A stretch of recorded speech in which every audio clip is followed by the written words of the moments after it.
تاول تار پورته کوم، تاول اوله خښ به یې زه کاږم، تاول د مخ په مورچې کې به یې زه کښېنم، تاول په هغه مورچې کې که ته مېړه کېدې زه به در سره یم. نن خو زما سرونه نیلام شو، نن خو زه نیلام شوم، نن خو زما کاروبار نیلام شو. چیرې راسه چې زموږ د پرلت یې ګټه واخیسته، زموږ پرلت یې پر پاکستاني چارواکو، پر پاکستاني واکمنانو د یو سټ قومي اسمبلۍ دپاره خرڅ کړي. په اسلام آباد کې پیسې کمرو کې ناست دی، د چمن نماینده د چمنه تللی، خاورې دې نمایندګي څه چې ته تللی. راسه ولس په خاورو کې ناست دي، د خپل ولس پوښتنه وکړه، د خپل ولس پوښتنه وکړه. کومه دي د پاکستان جنډې پروژه ده، ټوپک یې په لاس کې دی، پر ما ګولۍ چلي، ما وژني او زما داسې شهید د جانان په نامه چې هم یې وویشتي، هم یې د زړونو کس په مخ کې د ټوپک په زور په ګریوان کې لاس ور اچولی و، پر روډ یې کشاوه، دا پلیشې په کیله یې دننه کړي. اوس دښمن څوک دی چې سله چمن نماینده چې د صوبایي اسمبلۍ دپاره د یو جرنیل در لاس لاندې د جاسوس په شکل کې راغلی دی، نن په دغه اسمبلۍ کې ناست دی، د چمن ولس ورته ناست دی، د هغه پرلت، د هغه شهیدانو وروڼه، د هغه شهیدانو زخمیانو پلرونه، وروڼه، عزیزان، قریبان د چمن د سره راغلي د هغه اسمبلۍ په دروازه کې ورته ناست دي. دی په هغه وطن د هغه ضلع نماینده دي، په راوتلی نه چې ورته کښېنستلی. شپېته دې وژلي یو، 200 دې زخمیان کړي یو، چې 2000 وژنې، 3 لکه زخمیان کړې. قسم په خدای که یا در سره ومنو یا ولا که موږ خپل پرلت ولاړ کړو، در هغه ساعته چې زموږ د چمن د پرلت سره کې دا خبره تصدیق کړې نه ده چې وروره ستا تګ و راتګ د پخوا په شان پر تذکره ته د نن تاریخ څخه ازاد یې. موږ په هغه ورځ خپل پرلت شهیدان وکړه، زما په پرلت کې زخمیان وکړه، نو بل دښمن کومه دی؟ د پاکستان جنډې پروژه ده، ټوپک یې په لاس کې دی، پر ما ګولۍ چلي، ما وژني او زما داسې شهید د جانان په نامه چې هم یې وویشتي، هم یې د زړونو کس په مخ کې د ټوپک په زور په ګریوان کې لاس ور اچولی و، پر روډ یې کشاوه، دا پلیشې په کیله یې دننه کړي. اوس دښمن څوک دی؟ دا واضح ثبوتونه پراته دي،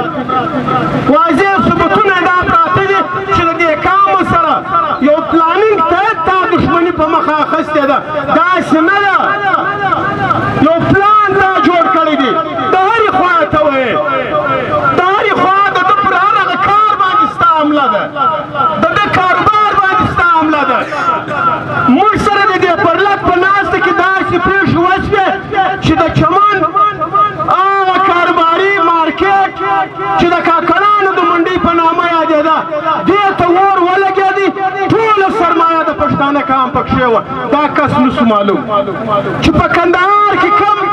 هغه مارکیټ تجارتي و، هغوی ته اور ولګېدی، کس یې نسو معلوم چې په هرات کې کم تجارتي مارکیټ په هغه کې د پښتانه د دغه قام سرمایه پرته وه، کس یې نسو معلوم. په لاهور کې اوسو،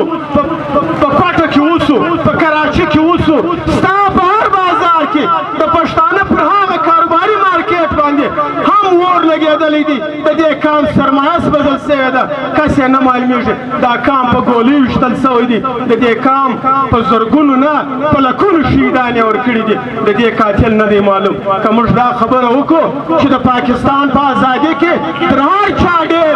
شهیدان د پښتانه قام وه، تر هر چا ډېر په دې ازادۍ کې محنت پښتانه وکړي، بیا ولې د ګردې دنیا له مخه اوله دښمني د پاکستان د دې پښتانه سره وسوله؟ په هر هغه حالاتو کې ووایي. که موږ د فرهنګي خبره راواخلو، بیا راسو پنجاب ته ودرېږو، نو ګر سره زما قام پر منځ 2 ځایه سوی دی، زما وطن پر منځ 2 ځایه سوی دی، پر 2 حصو تقسیم سوی دی. نن زه د خپل دا ټولونې په حق کې ناست یم چې ما نور مه تقسیموه، بس دی چې څومره زه فرهنګي تقسیم کړی یم، څومره تا تقسیم کړی یم، څومره تا وایم، نور ما مه وهه، نور ما تقسیموه، بیا هم د هغه باوجود و ماته زما د غوښتنې جواب په ګولۍ راکول کېږي زه پر سینه ویشتل کېږم دا زما جواب دی داسې پر امن احتجاج یو کال کېږي چې ناست دی کله نن چې دغه احتجاج پر دې ځای باندې ناست دی چې اوس له دې خوا څوک راوځي ګولۍ ورته ونسي بس دا شهیدان کې دا زخمیان کې ما ته دا جواب راکړي زما څه دا پوښتنه نه کېږي چې آیا ته پر چی دلته ناست یې بیا موږ دا خبره هم پاکستان ته په خپل پرلط کې کړې ده هم مې هغه اسلامي امارت افغانستان ته کړې ده چې ای وروره تاسو دواړه دا وخت یو یاست دلته دوې کمیټې په دې شکل کې ناست دي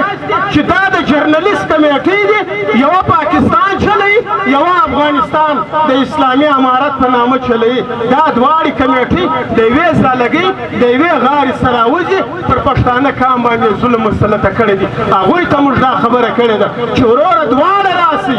زموږ سره کښېنئ موږ وپوښتئ موږ په خپل حق ملامت کړي موږ به در خدای جاریږو دا خپل پرلط په پورته کوو او که تاسو موږ ملامت کلاست بیا زموږ سره خپله خبره ومنئ موږ لار رایله کړئ چې موږ خپل تګ و راتګ د پخوا په شانې پر شناخته کارټو پر تذکره باندې وکړو دا ستا پاسپورټ داسې نه دی چې موږ پښتانه قام د دې پاسپورټ یا ستا د نشنلټۍ سره داسې بېزاره یو چې ګرس یې نه منو موږ چې هر ملک ستا سره په تجارتي لارو کې اړیکې سمې دي هغوی ته در هر چا چې په پاکستان کې 5 قومونه اوسېږي هغه پښتون بلوچ پښتون سرایکۍ پنجابی سندی در هر دغه 5 قومونو کې ته پر خپلو هوایي ډګرونو باندې په هغه رجسټر کې حساب کتاب وکړه چې ستا هغه پر تا راګرځېدلي هغه ملکونه چې ستا سره تجارتي اړیکې سمې دي څوک کم ډېر پر پاسپورټ باندې د کاروبار د لارې د تجارت د لارې د پاکستان څخه پر پاسپورټ تللی دي او د چا پاسپورټ ډېر دی ستا پاسپورټ موږ داسې نه دی په دې نه منو چې پر قبایلي سیمه باندې کم قوانین شواهد د فرهنګي د 1893 مایدې بیا راځه د پاکستان د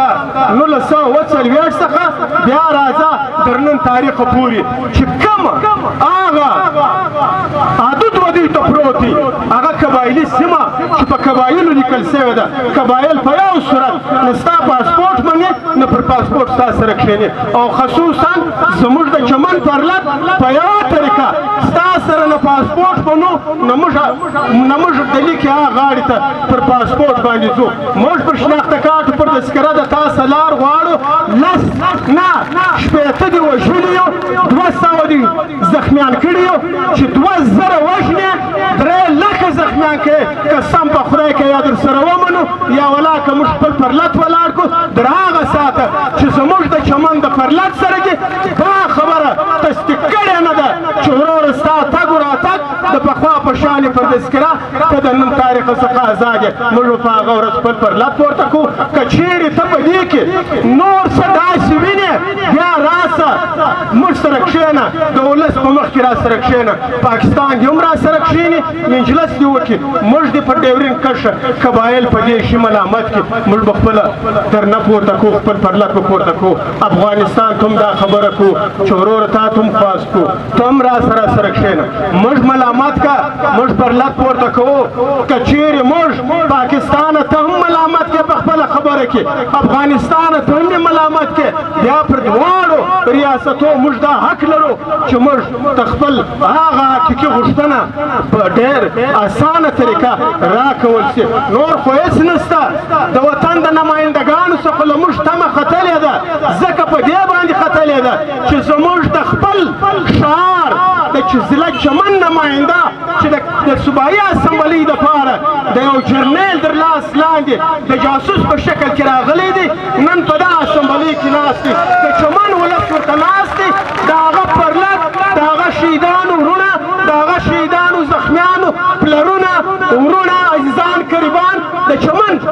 د سره راغلي د هغه اسمبلۍ په دروازه کې ورته ناست دی دی په هغه وطن د هغه ضلع نماینده دی په راوتلی نسي ورته کښېنستلی نسي دوم د کامې اسمبلۍ دپاره چې زموږ د پرلط یې ګټه واخیسته زموږ پرلط یې پر پاکستاني